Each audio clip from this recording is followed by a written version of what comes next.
We are going to continue with our post-race media availability for today's Coke 0400, powered by Coca-Cola. We are now joined by a race-winning crew chief and car owner, Paul Wolfe. We will start with you as a crew chief. Talk a little bit about what it's like to get your first win on the box here at Daytona.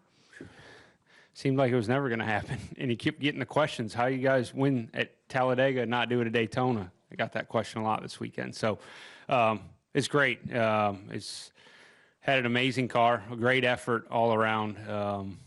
You know, the thing that's most special to me is we had the complete package. You know, typically there's always trade-offs you make, whether you want to go for handling or speed, and we had both tonight, you know, and hats off to all the guys at Roush Yates. I know Doug and those guys have worked really hard to continue to bring more and more, and I think that showed this weekend because all the Fords were strong. And then on the chassis side and aero side, the guys have been working hard at the shop, and you know, to be able to not have to make sacrifices and have both, that's what it takes to put on a dominant performance like we did tonight. And Brad and the spotter obviously is a big part in that. And once you get the lead, you know, kind of maintaining that, controlling, you know, the lanes, and it was a lot of fun to watch, and just proud to be part of it. You know, it's a 100th win, Cup win for Penske, and it's an honor to work for this guy, and you know, and a privilege. So we try to make the most of every opportunity, and feel like we're able to do that tonight. And as Paul said, this is the 100th win for Team Penske, and we're joined by Roger Penske here. It's also your 50th anniversary of Team Penske. Roger, why don't you talk a little bit about what tonight means to you? Well, I think you know, winning a race, you know, on the 4th of July weekend, and, you know, thinking about all the people that, you know, support our country and make our country safe. I'm proud to be an American, I guess, is the most important thing on the 4th of July weekend. But, you know, to win 100 races, you know, with the competition that we have in this sport is amazing, and it comes down to the people. I guess Paul and I get to sit up here, but it's all hundreds of people that work for us every single day that make a difference. And there's no question that, you know, Ford has stepped up. You could see with the qualifying, certainly with Greg, and the car was strong. I think it was a complete package tonight, and it couldn't come at a better time. And, you know, 16 years ago, we won our first 100th race in IndyCar, so it took a long time to get here on the NASCAR side, but, you know, pretty important night for us.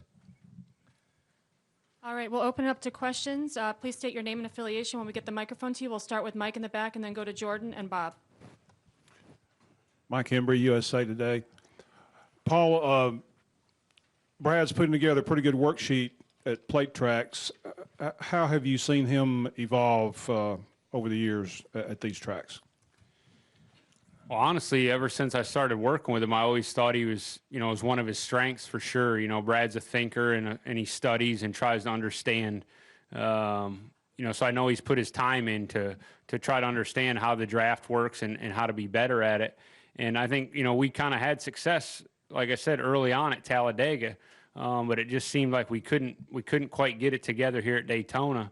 You know, and Daytona is a little bit more of a handling track, and I feel like, you know, we've been able to have cars fast enough to lead more laps. And I think, you know, running mid-pack to running in the lead and understanding how to manage the lead. And as you see these guys, you know, working one lane, you know, to the other to manage that, I think you got to have cars good enough to get up front so you can learn that.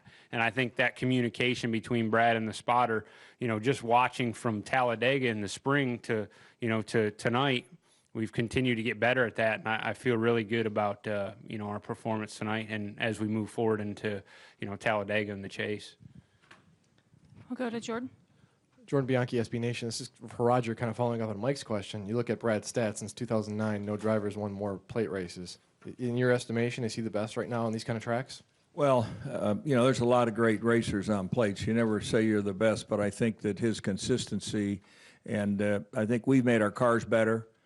He certainly is a big factor in that as he comes into the shop and talks to the aero guys. And there's no question that with the H-Power here in the last couple of years, it's given us a real advantage and a competitive piece. And to me, there's a little bit of luck out there to stay out of trouble. But when you can sit up front, and I think, you know, in the old days, you'd sit back, well, I'm going to take it easy and then go at the end. Well, we've said this tonight, and we've said it in the past, I think, with Paul and certainly with Joey and Brad. Listen, we got to to race up front all night. If you don't, you're going to get in trouble, and you could see it again tonight. I think that it takes the concentration. I don't know how he does it, to be honest with you, with those restarts and knowing when to pull from one side to the other. And I think Joey Meyer, our spotter, should get a big pat on the back for being able to give him the right moves, because he's almost in the passenger seat with him, at every turn. We'll go to Bob and then to Hill. Bob Pockris, ESPN. Paul, you kind of touched on this, but I mean, you guys have led one lap in the last 4 or 5 Daytona races. Have you been that far off? I mean, are the stats telling us that you really haven't been very good here? Well, I don't think we've been as good as we were tonight, for sure. We've had some top 5 runs. We've had some decent cars, but it seems like overall we haven't maybe caught as many breaks here at Daytona as maybe we have at Talladega. But like I said, it's a little bit different style of racetrack, and and we've learned a little bit this weekend and tried some different things. I was a little disappointed and caught off guard a little bit with how our car drove in the 500 earlier this year, and coming back here, I was going to make sure that didn't happen again. And we got a short practice yesterday morning. And thought we were pretty good, but still weren't sure. But I think as we saw qualifying and saw the speed in our car, and then as we got into the race, it showed that we felt like we made some nice gains. We'll go to Hill and then Holly and Dustin. Yes, Hill Overton, WIXC Radio. Over to your right, Roger. Sorry. No problem. Over on the wall here. Congratulations, number one, on a great win. Doug Yates was a guest on our show here yesterday. Big smile. He said, I found some more horsepower for Daytona. How perceivable, how much did you notice the difference between now and last February? Well, I can tell you that, we knew that he had some power because, Brad had won a race, so we went to Talladega. We had some extra power, and we saw it, and, we got the reliability. Because once you've been in the chase, you have a chance to, I wouldn't say gamble, but try things that you might not if you were trying to get your berth in the chase. And I think that we've been able to develop it, on the dynamometer, but you still need that opportunity to be able to run at the track. And we had a little issue tonight. Maybe no one realized it, but our temperature got way up. We picked up a bunch of trash on the front of the car there, I think, after that first stop, and we almost had to come in. So things went our way. I think the question about, well, we haven't been as good here, this is a handling track. And, you look at Earnhardt and look at some of these guys who just had it. And I think what we've been is able to get the speed, and we've worked hard with our aerodynamics to get a car that will also, work in the corners. And that's a big shout out to our aerodynamic guys tonight, because that car, along with the engine piece, and of course, Brad did a super job driving it. We'll go to Holly and then back to Dustin. This is for you, Roger. If you could just speak a little bit about getting that 100th win and what that means. And, this was already a big season for your organization as it was, celebrating 50 years. And to get that win at another iconic track where you've done so well with that in motorsports in general. I would just say that, the 100th in NASCAR is something special. And I think, as I said earlier, to do it here on the 4th of July weekend is it's amazing, but it's a byproduct of all the good people we have, and to me, we got to continue to remember that, and I just think that Paul and the team, and we lose more than we win in this business, and you've got to know how to deal with the downs and take advantage of the ups, and I guess 100 win puts us in in a good position, but you look at the Gibbs and you look at Childress, and certainly. Hendricks and some of the other teams, and these guys have won a lot of races, and I think that, we've competed in multiple series, and, I think we're almost 450 wins now, so, and we're, I think, 3 or 4 away from 500 poles, so, our goal is 500 and 500, so this was the first step to get to 100 in NASCAR. We'll go to Dustin. Dustin Long, NBC Sports. Roger, obviously racing's not a popularity sport, and so if your competitors don't like your drivers or what have you, I'm sure in one sense you probably don't care. But Joey, Kurt Busch was frustrated with Joey's move tonight. Tony Gibson was upset about it. Obviously, there've been in the last several months some events with Joey where it's been spotlighted with guys who've been upset. Do you worry about, I guess maybe more and more guys getting upset with Joey, or do you like that in a sense because it shows that he's, in your mind, maybe kicking butt or doing things the right way?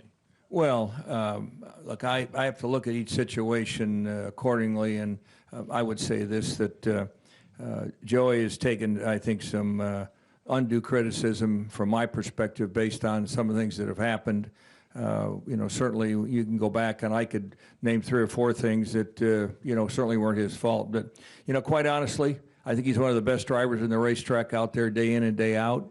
And, sure, people make mistakes. A lot of these drivers can knock somebody off the track and they say, hey, I'm sorry. You follow me, and they move on. They don't let Logano do that. So as far as I'm concerned, I'm behind him 300%. And I'll talk to Kurt. He didn't do it on purpose. I mean, it could have been a big mess down there, too, tonight. And at the end of the day, that's racing as far as I'm concerned. We'll go to Jenna and then to Stan. Jennifer, AP, I guess this question's for either of you. Brad can be outspoken, and I think that sometimes his competitors maybe mock that a little bit. Does he not get enough credit for being as smart as he is? Well, Jen, I think that, he's a calculating guy, and you're not with him every day like we are in the shop, and what he brings, to the race team. He came early on. He said, look, I'm going to help you get a championship team. We did that. He helped, to attract Paul Wolfe to the team. And, look, this is not a popularity contest. And anybody thinks it is, we shouldn't be sitting here tonight. This is racing. And, unfortunately, some people have different ideas. But, look, I wouldn't trade these 2 drivers for anyone.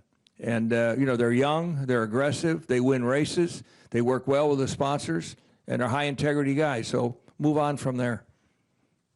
We'll go to Stan. Yeah, Stan Creekmore with the Racing Experts. Paul, we've listened to Roger talk about this win and how he feels about it and everything. You've kind of touched it, but in all of the career wins that you've had over your time, what does this one mean to you deep inside? Well, I mean, it's obviously a big win and a great win for Team Penske and RP, the boss. But, every win's special to me, and I go to the racetrack every weekend, trying to do the best I can and putting that effort in.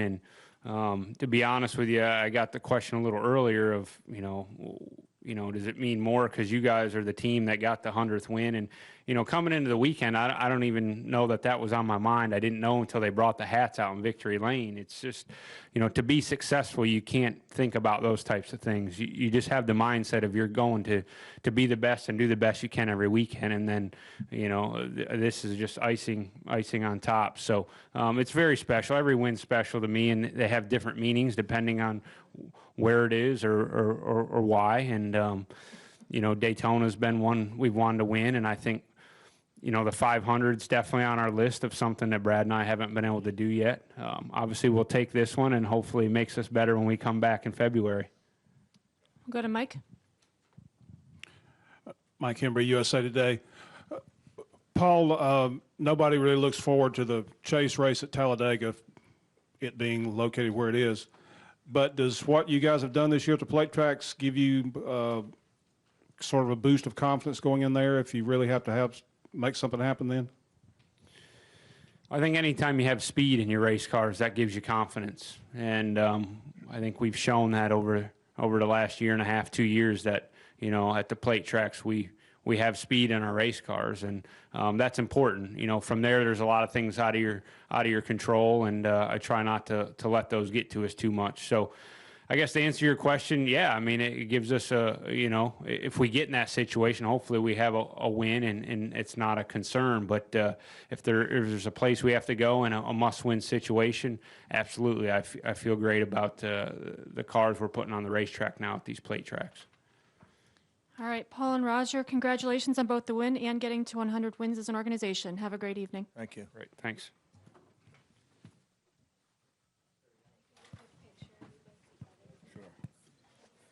Yeah, sure.